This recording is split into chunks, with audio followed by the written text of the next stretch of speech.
आप सबको जय मसीह की दोस्तों। मेरे आज के इस एक और नए वीडियो में मैं आप सबका स्वागत करती हूँ। दोस्तों, आज मैं आप सबके लिए लेकर आई हूँ पवित्र बाइबल में से लूका की किताब, उसका पहला बाब और उसकी 26 से लेके 38 आयत तक। और यहाँ पर इसमें है यीशु मसीह के जन्म के बारे में। अजीज़ों, आप सब जानते हैं कि दिसंबर का महीना शुरू हो गया है और अब जो है हम इस दिसंबर के महीने में यीशु मसीह के जन्म के बारे में और यीशु मसीह के शुरुआती समय के बारे में बात करेंगे।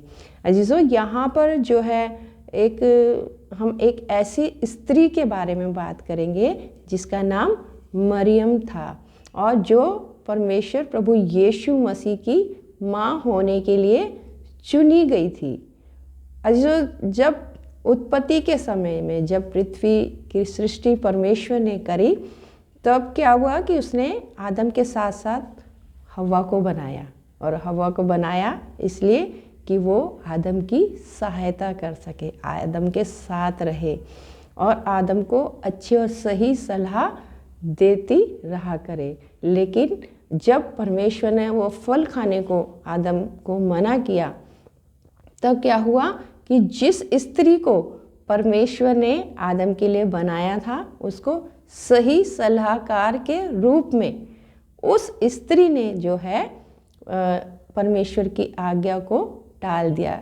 चाहे हम कह सकते हैं कि वो शैतान की बातों में आ गई, या हम कह सकते हैं कि किसी भी रूप में उसने जो है परमेश्वर की आज्ञा को टाल दिया, या वो उस फल के आकर्षण को देखकर, उसकी चमक दमक को देख के वो उसमें आ गई, उसके मोह में आ गई, उसको खाने के मोह में वो आ गई। और ना सिर्फ उसने वो फल खाया बल्कि उसने आदम को भी खिला दिया। और आदम, जिसको परमेश्वर ने अपने हाथों से बनाया था, अपनी सांस उसके अंदर फूंकी थी, और वो परमेश्वर चाहता था कि सबसे ज़्यादा आदम और हवा उससे प्यार करे, मनुष्य उससे प्यार करे, उसको ही अपना सब कुछ माने। लेकिन यहाँ पर जो है बिल्कुल उलट हो गया। उन दोनों ने, आदम ने और हवा ने, परमेश्वर को सेकंड कर दिया। उन्होंने एक दूसरे की बातों में आकर, एक दूसरे के प्रेम में,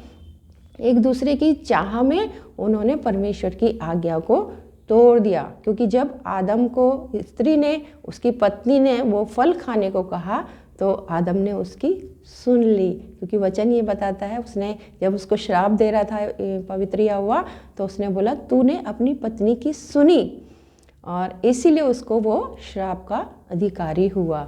तो अजीज़ों, यहाँ पर वो जो स्त्री जो थी, हव्वा थी, उसके ज़रिए से संसार में पाप आ गया और आदम और हव्वा जो है परमेश्वर की महिमा से दूर हो गए और स्त्री जो हो गई श्रापित हो गई। आदम भी श्रापित हुआ, लेकिन स्त्री तभी से इसी बात को लेके सब लोग चर्चा करते हैं कि स्त्री के ज़रिए से जो है पाप दुनिया में आया। ये सच्चाई है अजीज़ों कि स्त्री के ज़रिए से पाप दुनिया में आया, लेकिन साथ में आदम ने भी स्त्री को परमेश्वर से ज़्यादा माना। यानी कि हम अपने रिश्तों में जो इतना ज़्यादा खो जाते हैं, बात सिर्फ उसकी पत्नी की नहीं, बल्कि हम बात करेंगे संसार के हर एक रिश्ते की। हम हर एक रिश्तों में ऐसे खो जाते हैं कि हम कितने भी धर्मी क्यों ना हो, परमेश्वर के मानने वाले क्यों ना हो, हम बहुत बार ऐसा होता है कि अपने रिश्तों के मोह में हम परमेश्वर को सेकंड कर देते हैं। लेकिन हुआ ये कि जब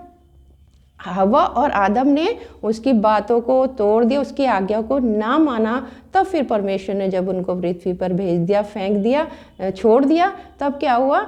तब उसके बाद पाप बढ़ता चला गया और चाहे स्त्री हो चाहे पुरुष हो, सभी के बीच में बहुत ज़्यादा पाप बढ़ता ही चला गया। उसके बीच में बहुत सारे नबी आए, बहुत सारे लोगों को परमेश्वर ने भेजा कि उसके लोग जो है वो पाप करना छोड़ दें, लेकिन लोगों ने पाप करना नहीं छोड़ा, बल्कि कुछ उसके लोगों को मारा कूटा गया, कुछ वो लोग खुद ही दूसरी बातों में पड़ गए, और जो है कोई भी मनुष्य जाति को पाप से छुड़ा नहीं पाया। और इसके लिए परमेश्वर ने सोचा कि जो मनुष्य से नहीं होता वो हो सकता वो परमेश्वर से होगा। और परमेश्वर ने खुद बेटे के रूप में जो है पृथ्वी पर जन्म लिया, और उस जन्म के लिए एक बहुत बड़ी योजना उसने तैयार करी मेरे अजीजों। और हैरानी की बात यह है कि जिस स्त्री के जरिए से पाप दुनिया में आया था और आदम भी बहक गया था, उसी स्त्री की बातों में आके परमेश्वर को जिसने सेकंड कर दिया था, अब और जो स्त्री उसी वजह से जो है बहुत सारे जो है संसार की परेशानियों में जो घिरी रहती थी और जो तुच्छ जानी गई, स्त्री को तुच्छ जाना गया। संसार में, मानव जाति में स्त्री को वो स्थान नहीं दिया जाता था, और आज भी बहुत सारी जगहों में स्त्री को वो मान और सम्मान नहीं मिल पाता जो परमेश्वर उनसे चाहता है, क्योंकि परमेश्वर ने उसको श्राप दिया था कि जो तेरी आशा जो होगी वो अपने पति की होगी की और होगी, क्योंकि जैसे चाहे वो पति हो, चाहे वो पिता हो, चाहे वो भाई हो, अधिकतर जो स्त्री जो होती है ज़्यादातर अपनी आशा उन्हीं पर लगाती है। लेकिन जब यहाँ पर हम देखेंगे नए नियम में, जब परमेश्वर ने दोबारा पृथ्वी पर आने की सोची तो उसने स्त्री को ही चुना, ताकि जो है अब तक जो स्त्री तुच्छ जानी जाती थी वही स्त्री को परमेश्वर ने इस्तेमाल किया बराबरी का दर्जा देने के लिए। पहले उसने आदम को इस्तेमाल किया था अपनी महिमा के लिए, अब सेकंड बार उसने स्त्री को चुना अपनी महिमा के लिए। और यहाँ पर हम देखेंगे कि जब उसने उस स्त्री को चुना जिसका नाम मरियम था, और जब मरियम जो है उसने कहा था पुराने नियम में, जब तू बच्चा पैदा करेगी जब तो तू उद्धार पाएगी। और यहाँ पर वो समय आ गया था कि जो स्त्री के जरिए से खुद प्रभु यीशु मसीह जी जन्म लेने वाले थे। और इतनी बड़ी योजना जो परमेश्वर खुद, यीशु खुद, फरिश्ते खुद स्वर्ग में जब ये योजना को बना रहे थे कि वो पृथ्वी पर जाएंगे बेटे के रूप में, तब उस योजना के बारे में पहले से ही, होने से पहले से ही परमेश्वर ने मरियम को सब कुछ बता दिया। ना सिर्फ मरियम को बता दिया बल्कि उसको हर समय उसने उसको प्रोटेक्ट किया। यहाँ तक कि जो यूसुफ, जो व्यक्ति जिससे उसकी सगाई होने वाली थी, उसको भी परमेश्वर ने मरियम के लिए तैयार किया, उससे बातें करने के लिए, कहीं ऐसा ना हो कि मरियम अकेली पड़ जाए। सारा कुछ उसने जो है मरियम के लिए तैयार कर लिया। ऐसा क्यों हुआ मेरे अजीजों कि उसने मरियम के लिए इतना सब कुछ तैयार कर दिया? क्योंकि मरियम जिनने अपनी पूरा जो निगाहें जो है, नज़र जो है परमेश्वर के ऊपर जमा रखी थी। और वचन ये बताता है कि मरियम जो थी एक धर्मी स्त्री थी, परमेश्वर का भय मानने वाली स्त्री थी, और सदा परमेश्वर के भय में वो रहा करती थी। और जब यूसुफ को उसने दर्शन दिए परमेश्वर ने, जब मरियम की सगाई यूसुफ से हुई, और क्या होता था उस जमाने में तो चेहरा भी नहीं देखते थे, सिर्फ नाम ही शायद जानते होंगे। और यहाँ पर जब यूसुफ को पता चला कि मरियम जो है पवित्र आत्मा से गर्भवती है, तो एक बार को उसने सोचा कि मैं उसे छोड़ दूं। तो मेरे अजीजों, मरियम को प्रोटेक्ट करने के लिए, मरियम को सेव करने के लिए खुद परमेश्वर जो है फरिश्ते के रूप में यूसुफ से आके बात करता है। लूका की किताब 1 बाब उसकी 19 आयत में लिखा है, स्वर्गदूत ने उसको उत्तर दिया। 18 में लिखा है, 1 बाब उसकी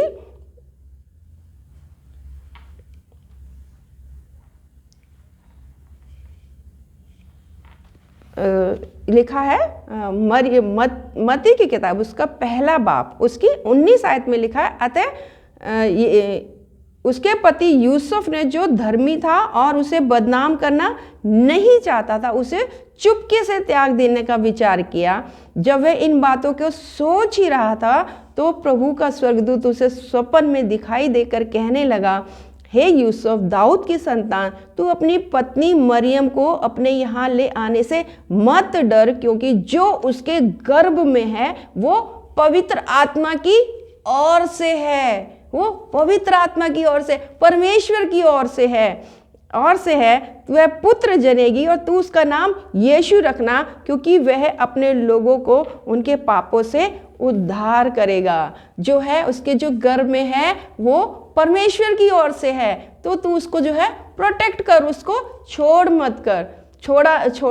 मत। क्यों? क्योंकि जो उससे जन्म लेने वाला है वो लोगों को उद्धार देगा। अजीजों, इस तरीके से जो है परमेश्वर ने यूसुफ को मरियम के लिए तैयार करा। और जब मरियम को फरिश्ते ने बताया तो मरियम, सोचो जरा, हम अपने आप को रखें कि अगर ऐसा हमारे साथ हो जाए या हमारे सामने किसी कुंवारी लड़की को कोई ऐसे आके फरिश्ता बोल दे तो उस लड़की का क्या होगा। लेकिन यहाँ पर लिखा हुआ है कि जब फरिश्ते ने उसको बोला, हे मरियम, भयभीत ना हो।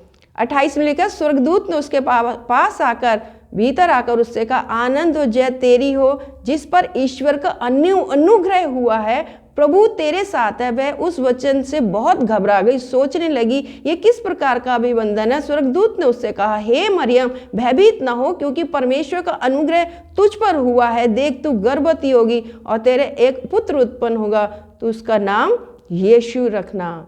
और लिखा हुआ है, मरियम ने स्वर्गदूत से कहा, ये कैसे होगा, तो मैं तो किसी पुरुष को जानती नहीं। स्वर्गदूत ने उसको उत्तर दिया, पवित्र आत्मा तुझ पर उतरेगा और परम प्रधान की सामर्थ तुझ पर साया करेगी, इसलिए वह पवित्र जो उत्पन्न होने वाला है परमेश्वर का पुत्र कहलाएगा। और मरियम ने उसको क्या बोला? मरियम ने बोला, देख, मैं प्रभु की दासी हूँ, मुझे तेरे वचन के अनुसार हो, मुझे तेरे वचन के अनुसार हो, क्योंकि मैं तेरी दासी हूँ। और जो है मरियम ने समर्पण कर दिया।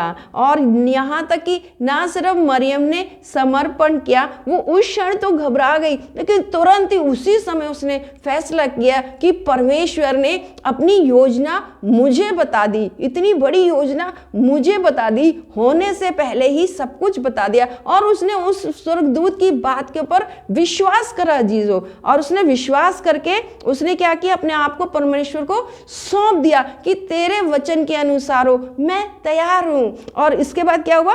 तब 46 में, तब मरियम ने कहा, मेरा प्राण प्रभु की बड़ाई करता है। और वो प्रभु की महिमा करने लगी अजीजों, और ना सिर्फ महिमा करने लगी, और उसके बाद क्या हुआ, मरियम ने बहुत दुख उठाया, उसे उस जगह को छोड़ना पड़ा, दूसरी जगह वो चली गई यूसुफ के साथ, वहाँ उसको जगह नहीं मिली अजीजों। गर्भवती हालत में भी उसने जो है परमेश्वर की महिमा करनी नहीं छोड़ी अजीजों। तो वो लगातार परमेश्वर की महिमा करती थी, परमेश्वर का धन्यवाद चढ़ाती थी, और क्या है, परमेश्वर की योजना जो उसके जरिए पूरी होने वाली थी उसको उसने पूरा किया। हालेलुया, प्रभु की स्तुति हो। मेरे अजीजों, आज मरियम का ये त्याग, मरियम का ये समर्पण हमें ये सिखाता है कि हमें अपने आप को, अपने शरीरों को, अपने मनों को परमेश्वर को पूरी तरीके से सौंप देना है। कि पता नहीं कौन सी वो क्षण आए, कौन सा वो समय आए कि परमेश्वर हमें भी अपनी किसी न किसी महिमा के लिए इस्तेमाल करे, या परमेश्वर हमें कहीं भेजे, या परमेश्वर हमें अपने किसी अजीज़ के लिए इस्तेमाल करे। अजीज़ों, क्या हम ऐसे समय के लिए तैयार हैं कि जब परमेश्वर की आत्मा हमसे कुछ काम करने को कहे तो हम बजाय कोई भी उससे सवाल करे बिना जो है हम अपने आप को उसे सौंप दें और कहें कि परमेश्वर, जो कुछ भी है तेरा है, मैं तेरे लिए तैयार हूँ, मैं तेरे लिए सारे दुख उठाने को तैयार हूँ। अजीजों, यहाँ तक कि जब मरियम को ये पता भी था कि जो उसकी कोख से पैदा होने वाला है वो परमेश्वर का पुत्र है, वो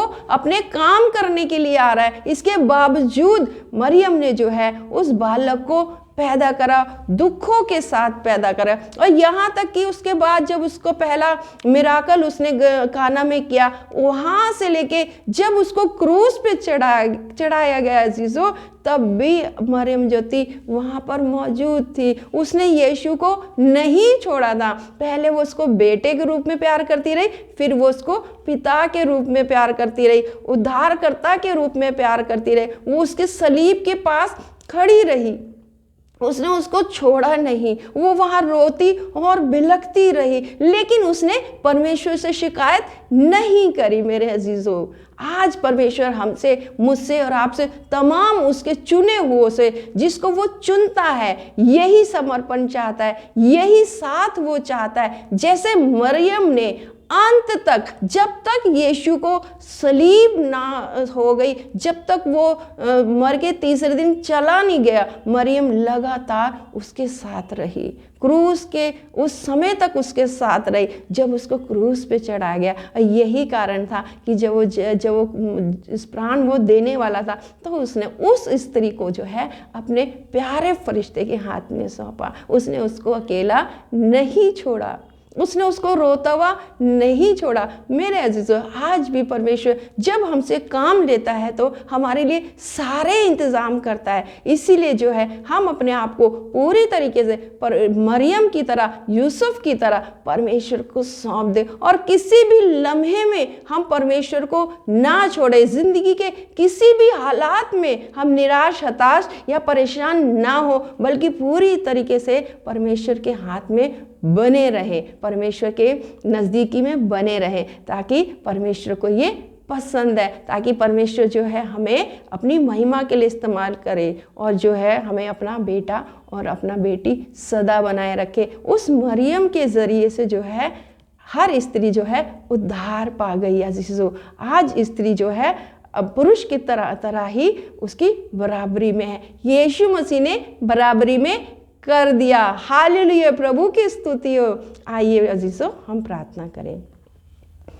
हालेलुया, हालेलुया, हालेलुया। पवित्र आत्मा जी, मैं तेरे नाम का धन्यवाद करती हूँ। पवित्र पिता परमेश्वर जी, महासामर्थी खुदावंद खुदा, क्योंकि पिता परमेश्वर तू महान और सामर्थी है। खुदा धन्यवाद करती हूँ, तूने जो मरियम के ज़रिए से अपनी इतनी बड़ी योजना को पूरा किया, और मरियम के ज़रिए से पिता परमेश्वर तूने उद्धारकर्ता को जन्म दिया। खुदा, और मरियम जो स्त्री के रूप में थी प्रभु जी, वो उद्धार पा गई। पिता परमेश्वर जी, तेरा धन्यवाद हो मेरे मसीहा जी। हम में से हर एक को पिता परमेश्वर तेरे हाथ पे सौंपती हूँ। जितने पिता परमेश्वर मेरे साथ प्रार्थना में शामिल है प्रभु जी, और प्रार्थना कर रहे हैं पिता परमेश्वर जी, हर एक को तू संभाल ले यीशु मसीह जी, हर एक को तू इस्तेमाल कर ले। खासकर उसको पिता जिसने अपनी नजरें तेरी ओर लगाई है खुदावंद खुदा, वो तेरे लिए दुख उठाने को तैयार है खुदावंद खुदा। और यदि वो तैयार ना भी हो पिता, तो तू उनको तैयार कर खुदावंद खुदा, तू उनका निगहबान हो खुदावंद खुदा। ओ पिता मुझे, यदि वो किसी निराशा में, परेशानी में है और दिक्कतों में है पिता परमेश्वर जी, और वो तेरी ओर तकते हैं खुदावंद खुदा, उनमें से हर एक को तू संभाल ले यीशु, हर एक का रक्षक हो जा खुदावंद खुदा। हर बाधा, हर परेशानी उनके जीवनों से चली जाए प्रभु जी, जो महीनों से, दिनों से, सालों से उनको परेशान करती है यीशु मसीह जी, वो निराशा, परेशानी उनके जीवन से दूर हो जाए खुदावंद खुदा, और तेरी रोशनी उनके जीवन में चमक जाए पिता, क्योंकि तू मुहैया करने वाला, प्रोटेक्ट करने वाला खुदा है। जितने तेरी ओर तकते हैं पिता, तू उन सबको पिता परमेश्वर शांति और आनंद से भरने वाला खुदा है खुदावंद खुदा। मैं धन्यवाद करती हूँ पिता कि तू मेरी प्रार्थना को सुन रहा है और उसे तू पूरा भी कर रहा है पिता परमेश्वर। हर एक को तेरे हाथ में सौंपती हूँ पिता, जितने मेरे साथ इस प्रार्थना में शामिल है खुदावंद खुदा, हर एक का रक्षक, हर एक का निगहबान हो प्रभु। उनके बाल बच्चों को, उनके बड़ों को, छोटों को तेरे सुरक्षित हाथों में सौंपते हुए यीशु मसीह के नाम से मांग लेती हूँ, आमीन। आप सबको जय मसीह की दोस्तों। अगले वीडियो में मैं फिर आपसे मिलूंगी।